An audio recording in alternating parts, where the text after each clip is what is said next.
អរុនសួស្តីពុកម៉ែបងប្អូនទាំងអស់គ្នាស្វាគមន៍សាជាថ្មីមកជួបយាយយើងនៅព្រឹកនេះដែរយាយយើងមានតម្រុយថ្មីសម្រាប់ពុកម៉ែបងប្អូនទស្សនានៅមួយកំសាន្តលេងសម្រាប់ថ្ងៃទី23ខែ5 2025តម្រុយរបស់យាយក៏មានប៉ុណ្ណឹងហើយយាយក៏មានសុបិននិយាយជូនពុកម៉ែបងប្អូនស្រាប់កំសាន្តដូចគ្នាតែមុននឹងនិយាយសុបិនយាយក៏សូមពឹងពុកម៉ែបងប្អូនដែលចូលរួមទស្សនាទាំងអស់គ្នានេះកុំភ្លេចជួយចុចវា like ជា subscribe ឬក៏នឹងឲ្យ channel យាយម្នាក់មួយផងបងប្អូនណាឬក៏ចង់បានតម្រូវតាមម៉ោងកុំភ្លេចចុច link នៃយាយដាក់លើ comment នឹងផងចា link នៅទីនោះមានទទួលចាក់ណាបងប្អូនអរគ្នាតោះចឹងបងប្អូនចូលមកស្ដាប់សុបិនយាយយប់មិញនេះយាយសុបិនឃើញមនុស្សប្រុសម្នាក់ដើរចូលដល់ផ្ទះ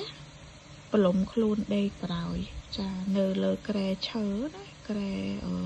របៀបដូចគ្រែបុរាណហ្នឹងហើយឃើញគ្រែហ្នឹងឡើងអាឡងចាគ្រែឈើគ្រែបុរាណហើយយាយចំណាំឲ្យថាឃើញគាត់គឺចេញ22 23គាត់អាយុប៉ុណ្ណឹងណាចាឃើញម្ដងឃើញប្រឡំខ្លួនដេកក្រោយណាហ្នឹងហើយអត់មានអីច្រើនតែអញ្ចឹងយាយក៏កាត់យក19 14 16 23 22 4 19 9 16 6 49 10និង20អញ្ចឹងពុកម៉ែបងប្អូនចេះកាត់លេខអីក៏យកតាមហ្នឹងទៅណាយាយ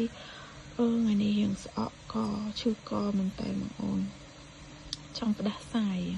ហ្នឹងហើយ